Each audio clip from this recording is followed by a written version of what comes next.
Tillbaka på 1004 grepp. Trent, visst var det kul sist? Sist, det var i 3 timmar sedan sist. Jag kan ju se ingenting knappt. Nej, men det kan vara för att du har frätt sönder ansiktet. Fan.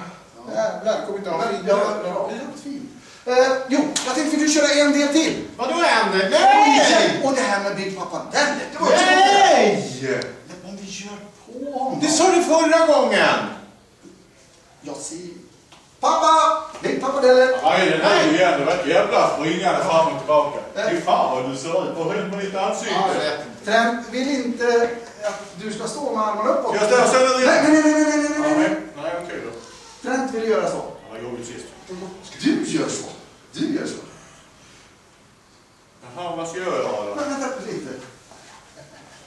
Ja, ni får se. Det luktar för fan bara en grisar. Ja. Kom.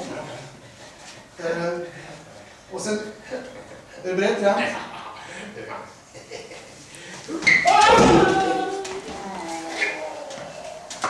Battering ram. Man tar alltså sin medspelare, vad ska man säga, sin partners huvud under arm och så springer man in med huvudet in i magen på motståndaren. Kan du visa igen? Han går så bra. Ge honom en spark i ansiktet. Så att han kommer upp.